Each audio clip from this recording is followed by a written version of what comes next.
Hello friends, welcome to teaching Kishan YouTube channel. આપણે કંઈક બંધારણ જોતા હતા અને એ બંધારણની અંદર 6 મહત્વના ટોપિક જોઈ ગયા છે. આજે છે ટોપિક નંબર 7, ભારતના રાષ્ટ્રીય પ્રતીકો એટલે કે નેશનલ સિમ્બોલ ઓફ ઇન્ડિયા. બહુ જ વેરી ઇમ્પોર્ટન્ટ ટોપિક છે. આમાંથી ઘણા બધા ક્વેશ્ચનો નીકળતા હોય છે. તમને એવું લાગતું હશે કે આની અંદર શું ચલાવવા જેવું છે? આની અંદર ઘણી બધી વસ્તુઓ છે. આપણા જે નેશનલ પ્રતીકો છે, રાષ્ટ્રીય પ્રતીકો છે, એની અંદર તમને વૈજ્ઞાનિક નામ એનું પૂછી લે છે. બીજી વસ્તુ કે કયા સિમ્બોલને બંધારણની અંદર સ્થાન મળ્યું છે, કેવા સિમ્બોલ, અમુક એવા સિમ્બોલ છે જેને આપણે સ્વીકારી લીધા પણ બંધારણની અંદર કોઈ ઉલ્લેખ નહોતો, જેમ કે રાષ્ટ્રીય રમત હોકી છે, આવું બંધારણમાં ક્યાંય લખેલું નથી પણ આપણે માની લીધું. ઓકે, તો એવા ઘણી એવી બધી વસ્તુઓ છે જે બંધારણમાં લખેલી છે, અમુક નથી લખેલી, અમુક આપણે જાતે માની લીધી. રાષ્ટ્રપિતા ગાંધીજી ક્યાંય લખેલું છે બંધારણમાં? ક્યાંય લખેલું નથી પણ આપણે માની લીધું. તો એવી ઘણી બધી વસ્તુઓ છે, એની પણ આપણે ડિસ્કશન કરીશું. આમાંથી એકાદ માર્કનો ક્વેશ્ચન નીકળી શકે. બીજી વસ્તુ કહી દઉં કે આગળ જે 6 ટોપિક ચલાયા વેરી ઇમ્પોર્ટન્ટ, જોઈ લેજો 9 લેક્ચરની અંદર, અને આ છે લેક્ચર નંબર 10. ઘણા બધા લોકો નીચે કોમેન્ટ કરતા છે, સાહેબ બંધારણ એકચ્યુઅલી ક્યારે ચાલુ થશે? તો યસ, નેક્સ્ટ લેક્ચરથી બંધારણ ચાલુ થઈ જશે. અમુક જે પ્રસ્તાવના કહીશું એ નેક્સ્ટ લેક્ચરથી આવી જશે. બસ હવે જે નાનું બધી વસ્તુઓ હતી એ મેં ધીમે 10 લેક્ચરની અંદર પૂરી કરી દીધી. હવે આપણે પ્રોપરલી ડીપમાં બંધારણ ભણવાનું છે નેક્સ્ટ લેક્ચરથી. ચલો, તો આજના લેક્ચરની વાત કરીએ તો આજના લેક્ચરની અંદર ટોટલી આપણે ભારતના રાષ્ટ્રીય પ્રતીકો જોઈ લઈશું, નેશનલ સિમ્બોલ ઓફ ઇન્ડિયા. સૌથી પહેલા જ વાત કરીએ રાષ્ટ્રધ્વજ. બીજી વસ્તુ તમને કહી દઉં કે આજના લેક્ચરમાંથી તમને એવી ઘણી બધી બાબતો જાણવા મળશે જે કદાચ તમે પહેલી વખત જાણતા હશો, કદાચ તમને ખબર પણ નહીં હોય. ઓકે, તો એવું હું લલ્લુ પપ્પુ નહીં ચલાવું. અમુક એવી વસ્તુઓ છે જે ડીપમાં લઈ જઈશ અને ડીપમાં ભણાવીશ. ખૂણા ખાચડામાંથી હું તમને ક્વેશ્ચન કાઢીને આપીશ, કારણ કે હવે જો પેપર સ્ટાઇલ બદલાઈ છે. ઓકે, હેડ ક્લાર્કનું પેપર છે, અનુભવ તો થઈ ગયો હશે. ચલો, તો રાષ્ટ્રધ્વજની વાત કરીએ તો સૌથી પહેલા આપણો જે રાષ્ટ્રધ્વજ છે એને ત્રિરંગાના નામથી પણ ઓળખવામાં આવે છે. કેમ ભાઈ ત્રિરંગો કહેવામાં આવે છે? કારણ કે એની અંદર 3 રંગ છે. કયા કયા? કેસરી, સફેદ અને લીલો. આ રીતના 3 રંગ હોવાથી આપણા રાષ્ટ્રધ્વજને તિરંગો પણ કહેવામાં આવે છે. તિરંગો ક્યારે સ્વીકારવામાં આવ્યો, એટલે કે જે આપણે રાષ્ટ્રધ્વજ છે એ ક્યારે સ્વીકાર્યો? તો 22 જુલાઈ 1947માં સ્વીકાર્યો. હવે ડેટ કઈ રીતના યાદ રાખીશું, કારણ કે ઘણી બધી ડેટ આવશે. તો સિમ્પલ વસ્તુ છે કે આપણે કોઈ મિશન પૂરું કરીએ. તમે અત્યારે મૂવીની અંદર પણ જોતા હશો કે ભારત દ્વારા કોઈ મિશન લોન્ચ કરવામાં આવે તો સૌથી પહેલા એ મિશન પૂરું થાય તો આપણે સૌથી પહેલા શું ફરકાવીએ છીએ? તો આપણો તિરંગો ફરકાવીએ છીએ, એટલે કે રાષ્ટ્રધ્વજ ફરકાવીએ છીએ. એ જ રીતના તમને ખબર છે કે 15મી ઓગસ્ટ 1947 આપણો દેશ આઝાદ થવાનો હતો. એ પહેલાથી બધાને ખબર જ હતી કે ભાઈ હવે બ્રિટિશરો છે એ ધીમે નીકળી જશે.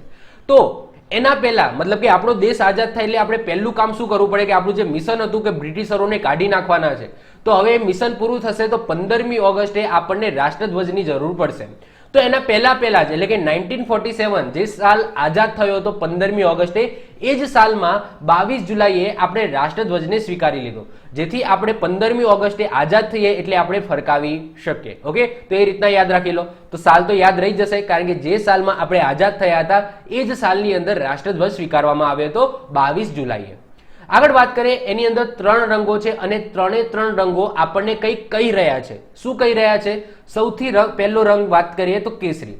કેસરી એ શક્તિ અને શૌર્યનું પ્રતીક છે. ઓકે, સફેદ રંગ એ શાંતિનું પ્રતીક છે અને લીલો રંગ એ સમૃદ્ધિ અને હરિયાળાનું પ્રતીક છે. ઓકે, તો શક્તિ, શાંતિ, સમૃદ્ધિ કે હરિયાળી, તો એનું પ્રતીક છે આપણા આ 3 રંગો. આગળ વાત કરીએ તો આમાં લંબાઈ અને પહોળાઈનો જે માપદંડ છે એ ફિક્સ છે 3:2. હવે કઈ રીતના 3:2? સિમ્પલ વસ્તુ છે કે એક્ઝામ્પલ તરીકે આપણો આ જે ફ્લેગ છે એની લંબાઈ સમજી લો કે આ રીતના 3 ફીટ છે. ઓકે, તો આ બાજુ જે છે એ 2 ફીટ રાખવી પડશે. ક્લિયર? એટલે કે 3:2 ના પ્રમાણમાં હશે. આ જો 3 હશે તો આ 2 હશે. સમજી લો કે આ 6 છે તો આ કેટલું હશે? 4 હશે. ઓકે, સમજી લો કે આ 9 છે. ઓકે, તો આ કેટલું હશે? 6 હશે. તો 3:2 ના પ્રમાણમાં હશે. ઓકે, સમજી લો કે 3 દુ 6 થાય તો આ બાજુ 2 દુ 4 કરી દેવાના. અહીંયા 3 તરી 9 થાય તો અહીંયા 2 તરી 6 કરી દેવાના. ઓકે, તો આ રીતના આ પ્રમાણમાં હશે, એટલે કે 3:2 ના પ્રમાણમાં હશે. કોઈ પણ ફ્લેગ તમે પકડી લો. ક્લિયર? તો આ પ્રોપર એનું માપ છે કે કોઈ પણ તમે રાષ્ટ્રધ્વજ લાવો તો એનો જે પ્રમાણ છે એ 3:2 નું હોવું જોઈએ. આગળ વાત કરીએ, સારનાથમાં આવેલા અશોક સ્તંભમાંથી અશોક ચક્ર લેવામાં આવ્યું. જ્યારે આપણે રાષ્ટ્રધ્વજ સ્વીકાર્યો હતો ત્યારે શું હતું? વચ્ચે ચરખો હતો. ઓકે, વચ્ચે શું હતું? ચરખો હતો. જ્યારે 22 જુલાઈ 1947 સ્વીકારવામાં આવ્યો ત્યારે એના પછી બંધારણ સભા બની, પછી ઝંડા સમિતિ બની, એના પછી પ્રોપર આપણો જે રાષ્ટ્રધ્વજ છે એ આ રીતના બન્યું. ઓકે, પહેલા શું હતું, વચ્ચે ચરખો હતું. તો આ જે રાષ્ટ્રધ્વજમાં વચ્ચે જે ચક્ર છે એ ક્યાંથી લેવામાં આવ્યું, તો સારનાથની અંદર અશોક સ્તંભ આવેલો છે. અશોક કોણ છે, તો મૌર્ય સમ્રાટ અશોક, તમને ખબર હોય. ઓકે, બૌદ્ધ ધર્મની અંદર માનતા હતા. તો એવા અશોક સ્તંભમાંથી આપણે અશોક ચક્ર લીધું. હું આગળ તમને બતાવીશ એ અશોક ચક્ર. આ અશોક ચક્રને ધર્મચક્ર પણ કહેવામાં આવે છે. આ પણ આપણે યાદ રાખજો. કોઈ જગ્યાએ અશોક ચક્ર ના લખ્યું હોય, ધર્મચક્ર લખ્યું હોય તો બંને એક જ છે. એની અંદર 24 આરા હોય છે. આરાનો મતલબ શું, કે અંદર આ રીતના 1 2 3 4 5 6 7 8 9 10 આ રીતના કેટલા છે, તો 24 આરા છે. અને દર 2 આરાની વચ્ચે, ઓકે, શું, તો 15 ડિગ્રીનો ખૂણો હોય છે. ઓકે, આ રીતના 2 આરા હોય તો એમના વચ્ચે 15 ડિગ્રીનો ખૂણો હોય છે. તો આપણે એક્ઝામની અંદર પૂછાય જાય. તમને હવે આરા ના પૂછે, બધાને ખબર હોય ભાઈ 24 આરા છે, પણ 2 આરા વચ્ચે કેટલા ડિગ્રીનો ખૂણો હોય એ તમને પૂછી લે તો 15 ડિગ્રીનો ખૂણો હોય છે. સૌપ્રથમ ભારતીય ધ્વજ છે એ ઈસવીસન 1907માં મેડમ ભીખાઈજી કામા દ્વારા સ્ટુટગાર્ટ, જે જર્મનીમાં આવેલું છે, ત્યાં ફરકાવવામાં આવ્યો. આ ધ્વજ ઇન્દુલાલ યાજ્ઞિક ચોરી છુપે દરિયા માર્ગે ભારત લઈને આવ્યા હતા. તો એક્ઝામની અંદર પૂછાય કે સૌથી પહેલી વખત આપણો જે રાષ્ટ્રીય ધ્વજ છે, ઓકે, એ ક્યાં ફરકાવવામાં આવ્યો અને કોને ફરકાવ્યો, તો ક્યાં ફરકાવવામાં આવ્યો, તો જર્મનીના સ્ટુટગાર્ટમાં ફરકાવવામાં આવ્યો. અને કોણે ફરકાવ્યો, તો મેડમ ભીખાઈજી કામા દ્વારા ફરકાવવામાં આવ્યો. સાલ હતી 1907. ઓકે, 1907 ની અંદર. તો આ યાદ રાખજો.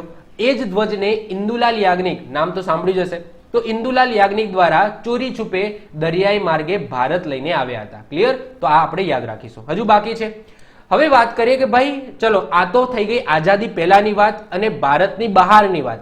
પણ ભારતમાં કોને ફરકાવ્યો, તો વાત કરીએ તો સૌ પ્રથમ ભારતની અંદર જવાહરલાલ નહેરુ દ્વારા 31 ડિસેમ્બર 1929, હજુ આપણે આઝાદ નથી થયા. ઓકે, 1929 ના રોજ લાહોર મુકામે રાવી નદીના કિનારે ફરકાવવામાં આવ્યો. તે સમયે ચક્રના સ્થાને શું હતું, ચરખો હતો. મતલબ કે આપણો દેશ આઝાદ થયો એના પહેલા જે પણ હતો આપણો રાષ્ટ્રધ્વજ, એની અંદર શું હતું, ચરખો હતો. જે અશોક ચક્ર એ હતું નહીં. આઝાદી પછીની વાત કરીએ, જો આઝાદી પહેલામાં ભારતની અંદર કોને ફરકાવ્યો અને ભારતની બહાર કોને ફરકાવ્યો, તો બહાર ભીખાજી કામા અને ભારતની અંદર જવાહરલાલ નહેરુ. આગળ વાત કરીએ તો આઝાદી પછી રાષ્ટ્રધ્વજની ડિઝાઇન નક્કી કરવા માટે બંધારણ સભાની અંદર ઝંડા સમિતિ બનાવવામાં આવી અને એ ઝંડા સમિતિના અધ્યક્ષ હતા જે.બી. કૃપલાણી. બધાને ખબર જ છે. આઝાદી પછીની વાત કરીએ તો આઝાદી પછી કોને ફરકાવ્યો હતો અથવા તો કોને બનાવ્યો, તો યાદ રાખજો, પિંગલી વેંકૈયા, જેમને ફ્લેગમેન પણ કહેવામાં આવે છે. તો પૂછાઈ જાય એક્ઝામની અંદર કે અત્યારે જે આપણો રાષ્ટ્રધ્વજ છે એ કોના દ્વારા બનાવવામાં આવ્યો છે, તો પિંગલી વેંકૈયા દ્વારા બનાવવામાં આવ્યો છે. અહીંયા તમે ઇમેજની અંદર જોઈ શકો છો, આ જે છે પિંગલી વેંકૈયા, જેમને ફ્લેગમેન પણ કહેવામાં આવે છે, દ્વારા રાષ્ટ્રધ્વજની ડિઝાઇન કરવામાં આવી. ઓકે, હવે જો તમને એવું કન્ફ્યુઝ થતું હશે કે સાહેબ ઝંડા સમિતિએ બનાવ્યો હતો કે પિંગલી વેંકૈયા, તો યાદ રાખજો, પિંગલી વેંકૈયા દ્વારા બનાવવામાં આવ્યો હતો. પણ ઝંડા માટેની જે સમિતિ હતી એ કઈ હતી, ઝંડા સમિતિ, એના અધ્યક્ષ કોણ હતા, જે.બી. કૃપલાણી હતા. ક્લિયર? બનાવવામાં કોને બનાવ્યો, તો પિંગલી વેંકૈયાએ બનાવ્યો. ક્લિયર? આ યાદ રાખીશું આપણે. આગળ વાત કરીએ, સૌથી પહેલા માઉન્ટ એવરેસ્ટ ઉપર જે તિરંગો છે, આપણો રાષ્ટ્રધ્વજ છે, એ કોને ફરકાવ્યો, તો 29 મે 1953 ના રોજ તેનસિંગ નોર્ગે અને સર એડમ હિલેરી દ્વારા ફરકાવવામાં આવ્યો. યાદ રાખજો, તેનસિંગ નોર્ગે અને સર એડમ હિલેરી દ્વારા સૌ પ્રથમ વખત માઉન્ટ એવરેસ્ટ ઉપર આપણો તિરંગો ફરકાવવામાં આવ્યો. હવે વાત કરીએ ચંદ્રની, તો સૌ પ્રથમ વખત ચંદ્ર ઉપર કોને ફરકાવ્યો, તો 1971. એમાં અમેરિકાનું એક મિશન હતું એપોલો 15. એ એપોલો 15 ની અંદર આપણો રાષ્ટ્રધ્વજ લઈ જવામાં આવ્યો અને અંતરિક્ષની અંદર ભારતનો રાષ્ટ્રધ્વજ સૌથી પહેલી વખત ફરકાવવામાં આવ્યો ચંદ્ર ઉપર. ક્લિયર? આ યાદ રાખજો. હવે જે ઝંડો છે એટલે કે ધ્વજ છે, એ ધ્વજના અભ્યાસને શું કહેવામાં આવે છે, તો વેક્સિલોલોજી કહેવામાં આવે છે. ક્લિયર? આ પણ આપણે યાદ રાખીશું. ક્લિયર? તો આટલી વસ્તુ તમારે રાષ્ટ્રધ્વજમાંથી આપણે યાદ રાખવાની છે. આગળ વાત કરીએ રાષ્ટ્ર ચિહ્ન એટલે કે નેશનલ એમ્બેલમ. તમે અહીંયા ઇમેજની અંદર જોઈ શકો છો, અહીંયા તમને દેખાય છે એ સારનાથનો જે સ્તંભ છે, અશોક સ્તંભ, એના ઉપર તમને જોવા મળશે આ રીતની આકૃતિ, જેને આપણે રાષ્ટ્રીય ચિહ્ન નેશનલ એમ્બેલમ તરીકે સ્વીકાર્યું છે. ભારતના રાષ્ટ્રીય ચિહ્ન સારનાથ, જે વારાણસીમાં જે અશોક સ્તંભ આવેલું છે, એમાંથી લેવામાં આવ્યું છે. અહીંયા તમે ઇમેજની અંદર જોશો ને તો ઉપર સી છે, સી 4 સી છે, જેમાંથી તમે 3 જોઈ શકો છો. ઓબ્વિયસલી 2D છે એટલા માટે તમને 3 જ દેખાય છે. 3D હોય તો હમણાં બતાવી દો. તો આ રીતના 1 2 3 છે અને એક પાછળ છે. તો આ રીતના સી છે એ 4 બાજુ છે અને એકબીજા સામે પીઠ કરીને બેઠા છે. આ સી સ્તંભ નીચે ધર્મચક્ર તમને જોવા મળશે. જો આ રહ્યું ધર્મચક્ર, જેને અશોક ચક્ર પણ તમે કહી શકો છો. ઓકે, તો અહીંયા તમને દેખાય છે આ શું છે? અશોક ચક્ર અથવા તો ધર્મચક્ર છે. આ ચિહ્નમાં 4 સી છે અને એકબીજા સામે પીઠ કરીને બેઠા છે. બીજી વસ્તુ કે આ જે રાષ્ટ્રીય ચિહ્ન છે એ આપણે ક્યારે સ્વીકાર્યું? તો 26મી જાન્યુઆરી 1950, જે દિવસે આપણે કહેવાય પ્રજાસત્તાક દિવસ તરીકે મનાવીએ છીએ, એટલે કે બંધારણ છે જ્યારે દેશને સોંપ્યું હતું, જે દિવસથી બંધારણ લાગુ થયું એ જ દિવસે આપણે સ્વીકાર્યું હતું રાષ્ટ્રીય ચિહ્ન. તો આ યાદ રાખજો, 26મી જાન્યુઆરી 1950, જે દિવસ આપણે પ્રજાસત્તાક દિવસ તરીકે મનાવીએ છીએ, જે દિવસે આપણે બંધારણ લાગુ કર્યું. ઓકે, આગળ વાત કરીએ. આ ઉપરાંત તમને નીચે 4 પ્રાણીઓ જોવા મળશે: હાથી, ઘોડો, સાંઢ અને સિંહ. સાહેબ ક્યાં છે? તો તમે એ ધ્યાનથી જોશો ને તો આ જે રાષ્ટ્રીય એમ્બેલમ છે એના નીચે જે ધર્મચક્ર છે એના પછી તમે જોશો તો એક પ્રાણી હશે. એક પ્રાણી પછી પાછું ધર્મચક્ર આવશે, પછી બીજું પ્રાણી, પછી પાછું ધર્મચક્ર, પછી ત્રીજું પ્રાણી અને પછી ચોથું અને પછી પાછું ધર્મચક્ર. એટલે કે એક ધર્મચક્ર એટલે કે કહેવાય કે અશોક ચક્ર છે, પછી પ્રાણી છે એક, પછી અશોક ચક્ર છે, પછી બીજું પ્રાણી છે. આ રીતના 4 પ્રાણીઓ છે અને નીચે 4 અશોક ચક્ર છે. ક્લિયર? આમાં કયા કયા પ્રાણીઓ છે? તો હાથી, ઘોડો, સાંઢ અને સિંહ છે. જેમાંથી તમે આ ઇમેજની અંદર જોશો તો તમને ઘોડો જોવા મળશે અને અહીંયા સાંઢ જોવા મળશે. આ ઇમેજની અંદર તમે જોશો તો ઘોડો છે અને આ બાજુ તમને હાથી જોવા મળશે. ક્લિયર? અને એક પાછળ સિંહ પણ છે. તો આ રીતના 4 પ્રાણીઓ છે. હવે આ 4 પ્રાણીઓ ક્યાંથી આવ્યા, મતલબ કે કઈ રીતના લાવવામાં આવ્યા હતા એ સમજીએ. હવે તમને ખબર હોય કે આ શું છે? અશોક સ્તંભ છે. હવે અશોક, સમ્રાટ અશોકની વાત કરીએ તો મૌર્ય સમ્રાટ અશોક, બોલો કયા ધર્મની દીક્ષા લીધી હતી? તો બૌદ્ધ ધર્મની દીક્ષા લીધી હતી. ઓકે, એમને બૌદ્ધ ધર્મનો બહુ જ આખા ભારતની અંદર પ્રચાર કર્યો હતો. તો ભગવાન બુદ્ધનો જ્યારે જન્મ થયો હતો ત્યારે એમની માતાના સપનામાં હાથી આવ્યો હતો, એટલા માટે આપણે હાથી લીધો હતો એમને. એના પછી એમના જ્યારે જન્મ થયો એ જન્મ એ કઈ રાશિમાં થયો હતો? તો વૃષભ. હવે વૃષભ રાશિની વાત કરું તો એમનું જે કહેવાય પ્રતીક છે એ કોણ છે? તો સાંઢ છે, તો એટલા માટે સાંઢ લઈ લીધો. પછી જ્યારે બુદ્ધે સંસારનો ત્યાગ કર્યો હતો, દીક્ષા લીધી હતી, ત્યારે જે ઘોડા ઉપર એ ગયા હતા એનું નામ હતું કંથક ઘોડો અને એટલા માટે ઘોડો લીધો. અને એના પછી જે સિંહ છે એ સિંહનું બૌદ્ધ ધર્મ, મતલબ કે બૌદ્ધ સાથે કોઈ લેવા દેવા નથી, પણ જે સિંહ છે એ જ્ઞાન અને શક્તિનું પ્રતીક છે એટલા માટે સિંહ લીધો. તો આ રીતના એ વખતે એમને 4 જે પ્રાણીઓ છે એ લીધા હતા. આપણે તો કોપી જ મારી છે, પણ આ તો અશોકની વાત કરે છે, કારણ કે અશોક છે એ બૌદ્ધ ધર્મમાં માનતો હતો, તો ભગવાન બુદ્ધ સાથે સંકળાયેલી આ બધી વસ્તુઓ હતી એટલા માટે એમને મૂકી હતી. આગળ વાત કરીએ અશોક સ્તંભની મૂળ સપાટીની નીચે. આ જે મૂળ સપાટી છે, ઓકે, આ જે છે એની નીચે એક વસ્તુ લખેલી હતી દેવનાગરી લિપિમાં અને એ હતું સત્યમેવ જયતે. આ જે સત્યમેવ જયતે છે જેને આપણે શું તો રાષ્ટ્રીય મુદ્રાલેખ એટલે કે કહેવાય કે નેશનલ મોટો તરીકે સ્વીકાર્યું છે. એની વાત આગળ કરીશું, પણ યાદ રાખજો પૂછાઈ જાય કે આપણો નેશનલ મોટો શું છે? તો સત્યમેવ જયતો છે. એટલે કે રાષ્ટ્રીય મુદ્રાલેખ, રાષ્ટ્રીય મુદ્રા ચિહ્ન નહીં, મુદ્રાલેખ. ઓકે, ચલો. આ જે સત્યમેવ જયતે છે એ ક્યાંથી લેવામાં આવ્યું છે? તો મુંડકોપનિષદમાંથી લેવામાં આવ્યું છે. ક્લિયર? તો આ પણ ઇમ્પોર્ટન્ટ છે, યાદ રાખીશું. આગળ વાત કરીએ રાષ્ટ્રીય ગાન. તો રાષ્ટ્રીય ગાન જેને ઇંગ્લિશમાં કહેવામાં આવે છે નેશનલ એન્થમ. બે વસ્તુ હોય, રાષ્ટ્રીય ગાન અને રાષ્ટ્રીય ગીત હોય. રાષ્ટ્રીય ગાતને નેશનલ એન્થમ કહેવામાં આવે અને રાષ્ટ્રીય ગીતને નેશનલ સોંગ કહેવામાં આવે. તો રાષ્ટ્રીય ગાનની વાત કરું તો રાષ્ટ્રીય ગાન પહેલા તો કયું છે? તો જન ગણ મન છે, બધાને ખબર હોવી જોઈએ. અને રાષ્ટ્રીય ગીત કયું છે? તો વંદે માતરમ છે. સૌથી પહેલા આપણે વાત કરીએ રાષ્ટ્રીય ગાનની. રાષ્ટ્રીય ગાનના રચયિતા છે રવિન્દ્રનાથ ટાગોર. સ્વીકાર ક્યારે કરવામાં આવ્યો હતો? તો 24 જાન્યુઆરી 1950 ના રોજ એનો સ્વીકાર કરવામાં આવ્યો હતો. મતલબ કે જે દિવસે આપણે બંધારણ લાગુ કર્યું એના 2 દિવસ પહેલા, 26મી જાન્યુઆરી 1950 આપણે બંધારણ લાગુ કર્યું હતું, એના જસ્ટ 2 દિવસ પહેલા 24મી જાન્યુઆરી 1950 આપણે 3 વસ્તુ સ્વીકારવામાં આવી હતી: રાષ્ટ્રીય ગીત, રાષ્ટ્રીય ગાન અને આપણે રાષ્ટ્રપતિ બનાવ્યા હતા. ઓકે, રાજેન્દ્ર પ્રસાદને. ક્લિયર?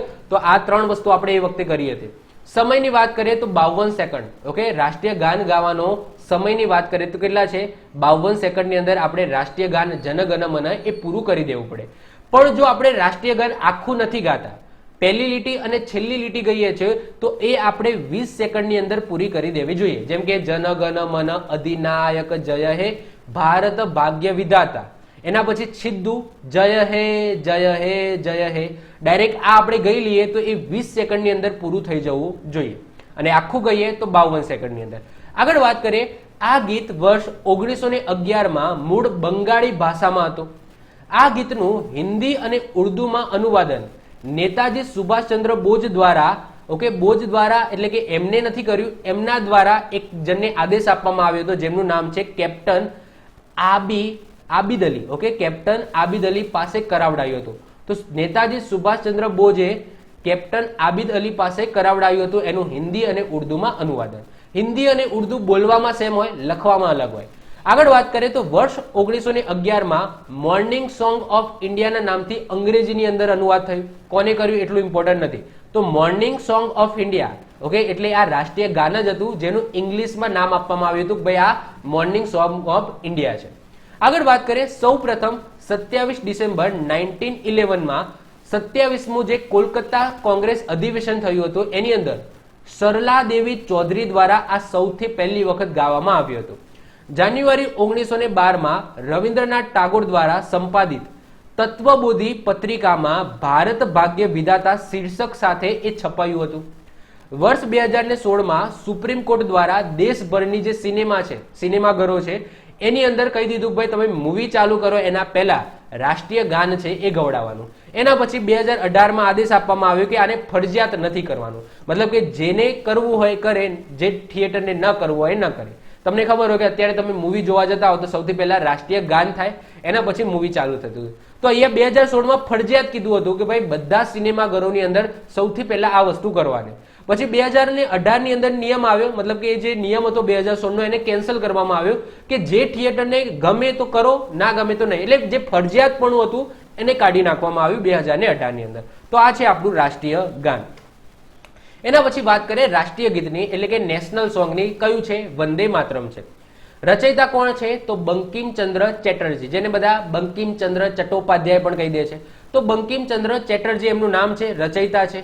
સ્વીકાર મેં તમને કીધું એમ 24 જાન્યુઆરી 1950 ત્રણ વસ્તુ સ્વીકારવામાં આવી: રાષ્ટ્રપતિ, રાષ્ટ્રગાન અને રાષ્ટ્રગીત. આ ગીત બંકિમચંદ્ર ચેટર્જી દ્વારા નવલકથા આનંદ મઠ, ઓકે, જે 1882માં લખવામાં આવી હતી એમાંથી લેવામાં આવ્યું છે. તો યાદ રાખજો, આ ગીત બંકિમચંદ્ર ચેટર્જીની નવલકથા છે આનંદ મઠ, ઓકે, એમાંથી લેવામાં આવ્યું છે. વંદે માતરમ રાષ્ટ્રગીતને જનગણ મન રાષ્ટ્રગાન જેટલો જ દરજ્જો આપવામાં આવ્યો છે.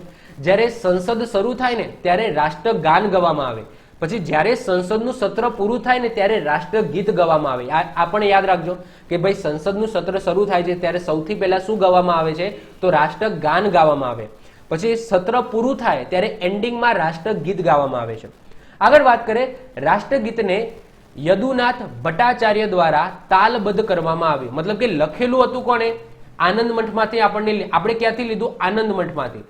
આનંદ મઠ કોને લખ્યું હતું? તો બંકિમચંદ્ર ચેટર્જી. એટલે કે લખ્યું કોને કહેવાય? તો બંકિમચંદ્ર ચેટર્જી દ્વારા લખેલું કહેવાય. હવે એને પ્રોપરલી તાલબદ્ધ કરવું પડે, કારણ કે એને તો લખેલું હતું, પણ એને એકચ્યુઅલી પ્રોપરલી ગાવું કઈ રીતના? તો જે અંદર કહેવાય કે તાલ જે ઉમેર્યો હતો ને એ યદુનાથ ભટ્ટાચાર્યએ ઉમેર્યો હતો. 14-15 ઓગસ્ટ 1947, એટલે કે આપણો જે દેશ આઝાદ થવાનો હતો એની આગલી રાતે મધ્યરાત્રિએ સૌથી પહેલી વખત, ઓકે, સૌથી પહેલી વખત તો નહીં, જે દેશ આઝાદ થયો, આઝાદ થયા પછીની પહેલી વખત કહી શકાય, પણ એના પહેલા પણ ગાવામાં આવ્યું હતું, હું તમને આગળ કહું છું. તો 14-15 ઓગસ્ટ 1947ની મધ્યરાત્રિએ કેન્દ્રીય સચિવાલયમાં MS સુબ્બલક્ષ્મી, જેમનું આખું નામ છે મદુરાઈ સન્મુખવાડિયા સુબ્બલક્ષ્મી દ્વારા રાષ્ટ્રીય ગીત ગાવામાં આવ્યું હતું.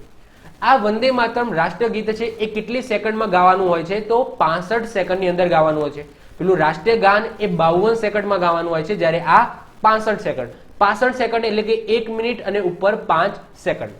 સૌ પ્રથમ વખત, હવે જો સૌ પ્રથમ વખત યાદ રાખજો, ઈસવીસન 1896માં ભારતીય રાષ્ટ્રીય કોંગ્રેસના કોલકાતા ખાતે 12મા અધિવેશનની અંદર રવિન્દ્રનાથ ટાગોર દ્વારા ગાવામાં આવ્યું હતું. હવે જો કન્ફ્યુઝ થાય એવું છે, રવિન્દ્રનાથ ટાગોરે શું લખ્યું હતું? રાષ્ટ્રગાન લખ્યું હતું, પણ સૌથી પહેલા એમને રાષ્ટ્રીય ગીત ગાયું હતું. આ પણ ક્વેશ્ચન યાદ રાખીશું, ઓકે. આ અધિવેશનના અધ્યક્ષ હતા રહમતુલ્લા શયાની. એના પછી આઝાદી સમયે કોણે ગાયું હતું? તો MS સુબ્બલક્ષ્મી. ક્લિયર? તો અહીંયાથી બે ક્વેશ્ચન નીકળે. રાષ્ટ્રગીતનું અંગ્રેજીમાં અનુવાદ શ્રી અરવિંદે કર્યું હતું તથા હિન્દીમાં અનુવાદ અરવિંદ ઘોષ દ્વારા સાપ્તાહિક સમાચાર પત્રક કર્મયોગીમાં કર્યું હતું, જ્યારે ઉર્દુની અંદર અનુવાદ છે એ આરિફ મોહમ્મદ દ્વારા કરવામાં આવ્યું હતું. ક્લિયર? તો રાષ્ટ્રગીતમાંથી આટલી જે ઇન્ફોર્મેશન છે એ આપણે યાદ રાખીશું. ફરીથી કહું છું, આમાંથી એકાદ માર્કનો ક્વેશ્ચન પૂછાય છે અને આ બધી વસ્તુ ઇમ્પોર્ટન્ટ છે, યાદ રાખવાની છે. હવે રિસ્ક લેવાનું નથી. આગળ વાત કરીએ રાષ્ટ્રીય પંચાંગની, નેશનલ કેલેન્ડર. આપણે કયું પંચાંગ આપણે સ્વીકાર્યું છે, કયું સંવત આપણે સ્વીકાર્યું છે? તો ભારત દ્વારા સખ સંવત સ્વીકારવામાં આવ્યું છે. ક્યારે? તો 22 માર્ચ 1957 ના રોજ સર્વે સંમતિથી આપણે રાષ્ટ્રીય પંચાંગ તરીકે સ્વીકાર્યું.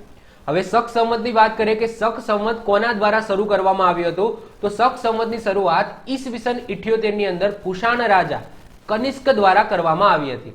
કનિષ્ક, જેને આપણે બીજો અશોક પણ કહીએ છીએ, ઓકે, બીજો અશોક પણ કહીએ છીએ, એ જ કનિષ્ક દ્વારા આ સખ સંવતની શરૂઆત કરવામાં આવી હતી, જેને આપણે પંચાંગ તરીકે અપનાવ્યું છે.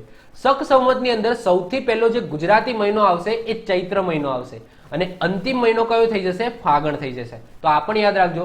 આના સિવાય એક બીજું પણ સંવત હતું, વિક્રમ.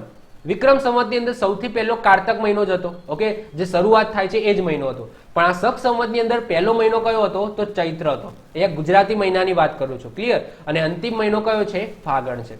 એના પછી વાત કરીએ રાષ્ટ્રીય વૃક્ષ એટલે કે નેશનલ ટ્રી, જે કયું છે? આપણું વડ છે.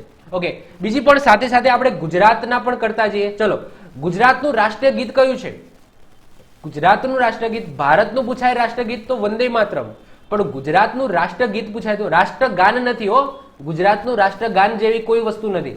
રાષ્ટ્રગીત છે અને એ છે જય જય ગરવી ગુજરાત. કયું છે? જય જય ગરવી ગુજરાત. ઓકે, હવે વાત કરીએ રાષ્ટ્રીય વૃક્ષ. તો રાષ્ટ્રીય વૃક્ષ કયું છે? કોઈ મને કહેશે? ઓકે, તો રાષ્ટ્રીય વૃક્ષ એટલે કે આપણા દેશનું રાષ્ટ્રીય વૃક્ષ છે વડ, અને એનું લેટિન નામ આપણે યાદ રાખવાનું છે. તો વડનું લેટિન નામ છે ફાઇક્સ બેંગોલેન્સિસ. ઓકે, થોડું ઉપર નેચર થાય તો સમજી લેજો. ફાઇક્સ બેંગોલેન્સિસ આ એનું લેટિન નામ છે. આ આપણે આખું યાદ રાખવાની જરૂર નથી. આમાંથી થોડો પોર્શન યાદ રાખી લો. 4 ઓપ્શન આપેલા જ હશે, એમાંથી તમે સિલેક્ટ કરી દેજો. ક્લિયર? તો ફાઇક્સ બેંગોલેન્સિસ એ એનું લેટિન નામ છે. ઓકે, આ લેટિન નામ પૂછાય છે. અમુકને લેટિન નામ લખેલું હશે, અમુક જગ્યાએ વૈજ્ઞાનિક નામ પણ લખેલું હશે. ક્લિયર? ચલો, તો આ છે આપણું રાષ્ટ્રીય વૃક્ષ. ચલો, હવે આપણે વાત કરીએ કે આપણા ગુજરાતનું રાષ્ટ્રીય વૃક્ષ કયું છે. ઓકે, એ તમારે કોમેન્ટ કરવાનું છે. ચલો, એ તમારા માટે છોડ્યું. ઓકે, આપણા ગુજરાતનું રાષ્ટ્રીય વૃક્ષ સિમ્પલ જ છે, બધાને આવડતું જશે અને આવડવું જ જોઈએ. ઓકે, તો એ તમારે કોમેન્ટ કરવાનું છે નીચે. ચલો, આગળ વાત કરીએ રાષ્ટ્રીય પ્રાણી. રાષ્ટ્રીય પ્રાણી એટલે કે નેશનલ એનિમલ એ કયું છે? વાઘ છે. ચલો, ગુજરાતનું હું તમને કહી દઉં છું, એ છે આપણું સિંહ. એશિયાઈ સિંહ એ આપણું શું છે? ગુજરાતનું રાષ્ટ્રીય પ્રાણી છે. પણ અહીંયા આખા દેશની વાત થાય તો વાઘ. તો સાહેબ સિંહને કેમ ના રાખ્યું? કારણ કે સિંહ ખાલી ને ખાલી આપણા ગુજરાતમાં જ જોવા મળે છે, બીજે આખા ભારતમાં ક્યાંય સિંહ નથી. હા, પાંજરામાં હોય પણ છૂટાછવાયા, મતલબ કે જંગલની અંદર ફરતા હોય એવા ખાલી આપણા ગુજરાતના જ છે. એટલા માટે એને રાષ્ટ્રીય પ્રાણીમાં સિંહ ના રાખ્યું. હું બીજી વસ્તુ કહી દઉં કે 1972 પહેલા સિંહ આપણા દેશનું રાષ્ટ્રીય પ્રાણી હતું. 1972 પહેલા હતું સિંહ. પછી ખાલી ગુજરાતની અંદર જ સિંહ જોવા મળે છે, એટલા માટે એને રાષ્ટ્રીય પ્રાણીમાંથી કાઢી નાખ્યું અને વાઘને કહી દીધું. વાઘ તમને ઓલમોસ્ટ બધી જગ્યાએ જોવા મળશે, ગુજરાતમાં નથી. ઓકે, પણ મધ્યપ્રદેશ છે, પછી બંગાળ છે, તો ઘણી બધી જગ્યાએ વાઘ તો તમને જોવા મળશે. એટલા માટે રાષ્ટ્રીય પ્રાણી વાઘ રાખી દીધું. આગળ વાત કરીએ વાઘનું વૈજ્ઞાનિક નામ શું છે? તો એ છે પેન્થરા ટાઇગ્રીસ. ઓકે, પેન્થરા ટાઇગ્રીસ. જો આમાં ટાઈગર આવે છે એટલે તમને યાદ રહી જશે. ઓકે, અથવા લિન્યાયસ. ઓકે, લિન્યાયસ પણ એનું શું છે? લેટિન નામ અથવા તો વૈજ્ઞાનિક નામ છે. આગળ વાત કરીએ તેમાંથી ભારતમાં રોયલ બેંગાલ ટાઈગર નામની જે જાતિ છે એ જોવા મળે છે. વાઘના સંરક્ષણ માટે 1973 થી ભારત સરકાર દ્વારા પ્રોજેક્ટ ટાઈગર યોજના શરૂ કરવામાં આવી હતી. એટલે કે એનું રક્ષણ, એને કોઈ મારે નહીં એ રીતની યોજના હતી. અને એનું જે સંક્રમણ છે એને વધારવાનું હતું. ઓકે, અને એની પ્રજાતિ વધારવાની હતી. વાઘ એ બાંગ્લાદેશનું પણ રાષ્ટ્રીય પ્રાણી છે, આ પણ યાદ રાખીશું. હવે વાત કરીએ રાષ્ટ્રીય પક્ષી. તો રાષ્ટ્રીય પક્ષી એટલે કે નેશનલ બર્ડ કયું છે? તો એ મોર છે. હવે ગુજરાતની વાત કરીએ તો ગુજરાતનું કયું છે? કયું છે? ફ્લેમિંગો. ફ્લેમિંગોને ગુજરાતીમાં કહીએ તો સુરખાબ છે. સુરખાબમાં પણ ગ્રેટર સુરખાબ. ઓકે, આવું પણ લખેલું હશે, ગ્રેટર સુરખાબ. તો ફ્લેમિંગો છે. ઓકે, સુરખાબ છે. ક્લિયર? તો આ યાદ રાખજો કે ગુજરાતનું રાષ્ટ્રીય પક્ષી કયું છે? ફ્લેમિંગો. ઓકે, સુરખાબ. ચલો, પણ રાષ્ટ્રીય પક્ષી એટલે કે નેશનલ બર્ડ કયું છે? તો મોર છે. આગળ વાત કરું, મોરનું વૈજ્ઞાનિક નામ શું છે? તો વૈજ્ઞાનિક નામ છે પાવો ક્રિસ્ટેટસ. ઓકે, પાવો ક્રિસ્ટેટસ. થોડું એડજસ્ટ કરી લેજો. સરસ્વતી માતા અને કાર્તિકેય ભગવાન, ઓકે, તો એ બંનેનું વાહન છે. કોણ? મોર. ભારત સરકાર દ્વારા વન્ય પ્રાણી સુરક્ષા અધિનિયમ 1972 પસાર કરીને તેનો શિકાર અને હિંસા કરવાની મનાઈ ફરમાવી હતી.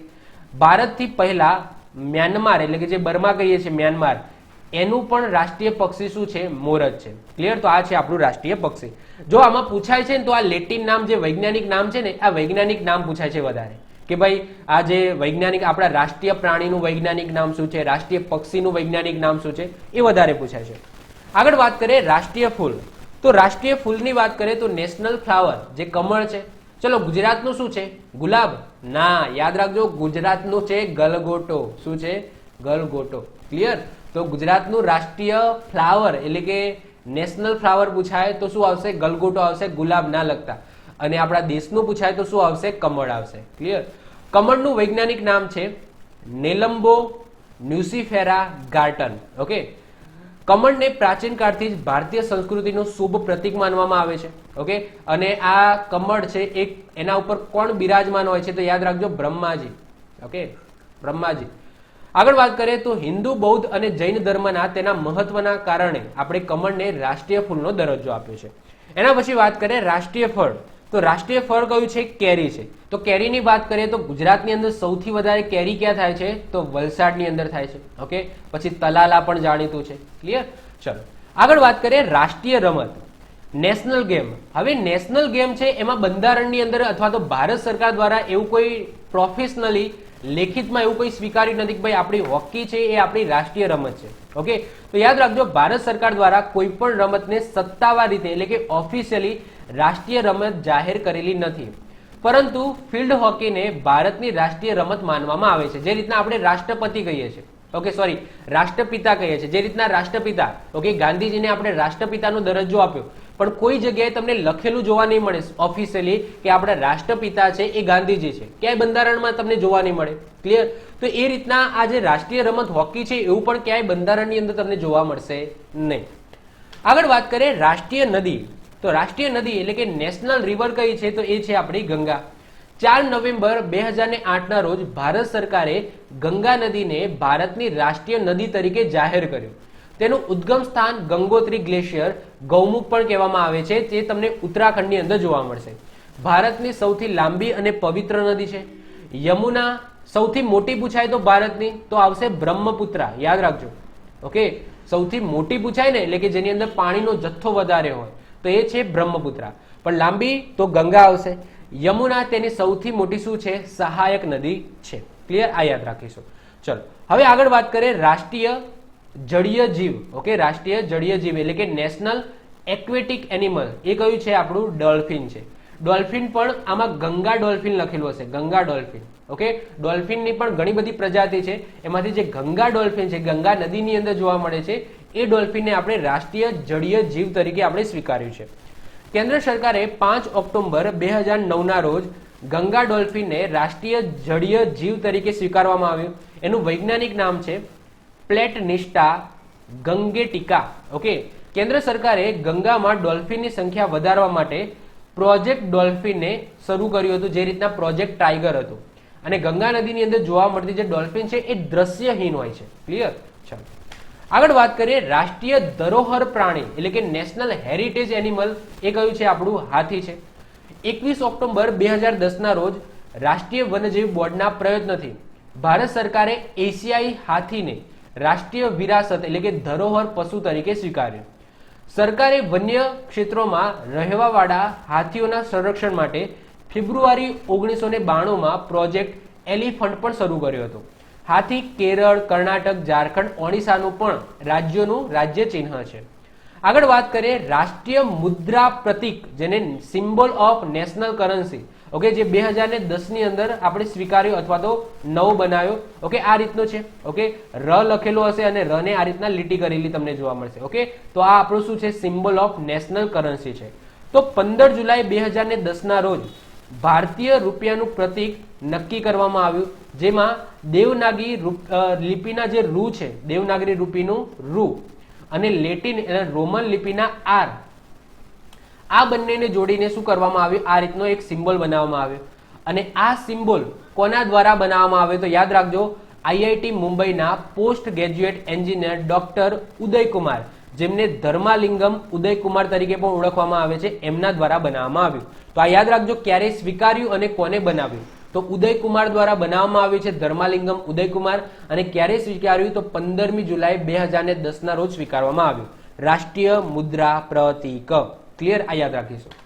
આગળ વાત કરીએ રાજભાષા એટલે કે ઓફિશિયલ લેંગ્વેજ કઈ છે તો આપણે હિન્દી છે. ઓકે, રાજભાષા કઈ છે, રાષ્ટ્રભાષા કઈ છે તો હિન્દી છે.